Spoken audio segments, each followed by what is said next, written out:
രാവിലെ 7:30 പ്രധാനമന്ത്രി നരേന്ദ്രമോദി ചെങ്കോട്ടയിൽ ദേശീയ പതാക ഉയർത്തും. തുടർന്ന് അദ്ദേഹം രാജ്യത്തെ അഭിസംബോധന ചെയ്ത് സംസാരിക്കും. ഗൗതം അനന്തനാരായണൻ ചേരുകയാണ് ഡൽഹിയിൽ നിന്ന്. ഗൗതം, ഇന്നിപ്പോൾ നാം നിൽക്കുന്നത് ഒരു നിർണായക ഘട്ടത്തിലാണ്. ഒരു ഭാഗത്ത് ഭാരതം കുതിപ്പിനൊരുങ്ങി നിൽക്കുന്നു എല്ലാ മേഖലയിലും. ലോകത്തിലെ തന്നെ ഏറ്റവും മികച്ച മൂന്നാമത്തെ സാമ്പത്തിക ശക്തിയായി ഉയരുക എന്നുള്ള ലക്ഷ്യത്തിലേക്കുള്ള കുതിപ്പാണ്.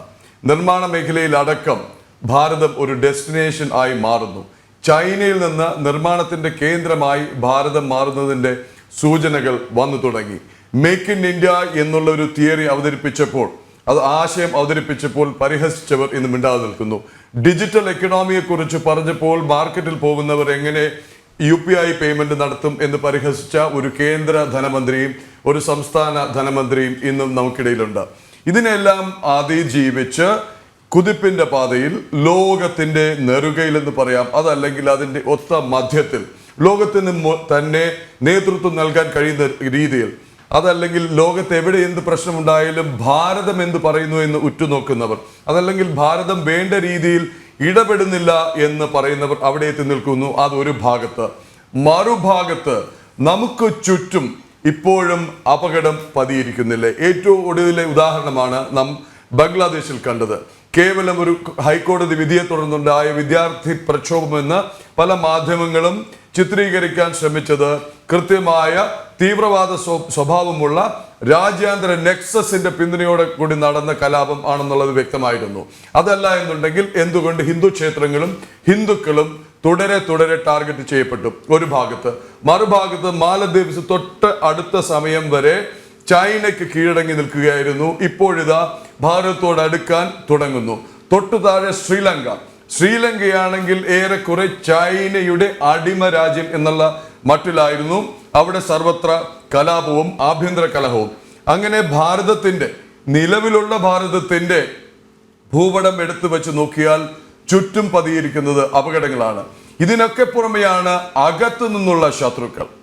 ഭാരതത്തിനകത്ത് നിന്നുകൊണ്ട് പുറത്തുള്ള ശക്തികളുമായി ചേർന്ന് ഭാരതത്തിന്റെ സ്ഥിരതയെ, കേവലം അധികാരം കിട്ടാത്ത കെറിവ് കൊണ്ട് ഭാരതത്തിന്റെ സ്ഥിരതയെ തന്നെ തച്ചുടയ്ക്കാൻ ശ്രമിക്കുന്ന ശക്തികൾ ഉള്ളിലും നിൽക്കുന്നു. എന്തൊക്കെ വെല്ലുവിളികളാണ് ഇപ്പോൾ ഭാരതത്തിന് മുന്നിൽ ഉള്ളത്?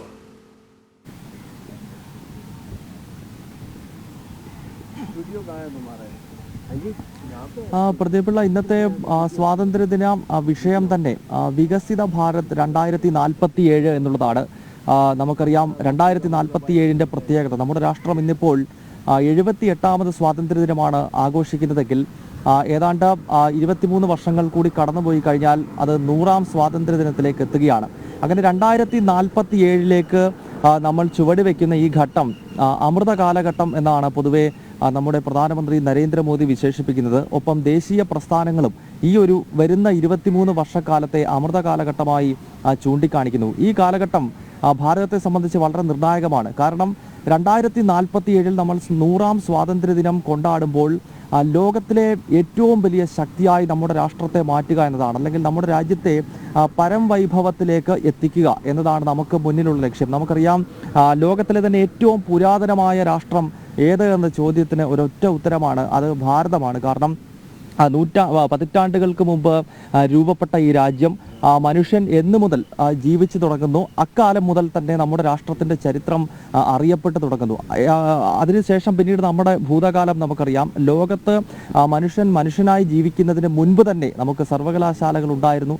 അതോടൊപ്പം തന്നെ മറ്റു രീതിയിൽ ലോകത്തിന് മുന്നിൽ ഉയർത്തി കാണിക്കാൻ കഴിയുന്ന പലതും ഈ രാഷ്ട്രത്തിൽ നമുക്ക് ഉണ്ടായിരുന്നു. പക്ഷെ പിന്നീട് കടന്നു വന്നിട്ടുള്ള അധിനിവേശം ഏതാണ്ട് 7ാം നൂറ്റാണ്ട് മുതൽ പിന്നീട് ഇങ്ങോട്ട് ഒരു 19ാം നൂറ്റാണ്ടിന്റെ പകുതി വരെ നീണ്ടുനിന്ന അധിനിവേശ ശക്തികളുടെ കടന്നുവരവ്, പിന്നീട് സ്വാതന്ത്ര്യം നമുക്ക് ലഭിച്ചുവെങ്കിൽ പോലും 947 രാഷ്ട്ര വിഭജനത്തിന് ശേഷം നമുക്ക് സ്വാതന്ത്ര്യം ലഭിച്ചുവെന്ന് നമ്മൾ പറയുന്നുവെങ്കിലും അതിനുശേഷവും അധിനിവേശ ശക്തികളുടെ ആ അടയാളങ്ങളെ ഉയർത്തിപ്പിടിച്ചുകൊണ്ട് അതൊരു അഭിമാനമാണ്, അല്ലെങ്കിൽ അവർ പറഞ്ഞു വെച്ച കാര്യങ്ങൾ പിന്തുടരുകയാണ് തങ്ങളുടെ മാർഗം എന്ന് തെറ്റിദ്ധരിപ്പിക്കുന്ന രീതിയിലുള്ള പ്രവർത്തനങ്ങൾ നടത്തിയ രാഷ്ട്രീയ സംഘടനകൾ, രാഷ്ട്രീയ നേതാക്കൾ, അങ്ങനെ നമ്മുടെ ശോഭ, അതായത് ഈ രാജ്യത്തിൻ്റെ പ്രൗഢി മുഴുവൻ നഷ്ടപ്പെടുന്ന നൂറ്റാണ്ടുകളാണ് കടന്നുപോയത്. പക്ഷേ 2047 എത്തുമ്പോൾ പ്രധാനമന്ത്രി ചൂണ്ടിക്കാണിക്കുന്നത് മുൻപ് പ്രാചീന ഭാരതത്തിൽ നമ്മുടെ ശോഭ എത്രത്തോളമാണ്, അല്ലെങ്കിൽ എത്രത്തോളം വലിയ ഭൂതകാലം നമുക്കുണ്ടായിരുന്നു, ലോകത്തെ മുഴുവൻ നിയന്ത്രിച്ചിരുന്ന, അത് സമസ്ത മേഖലകളിലും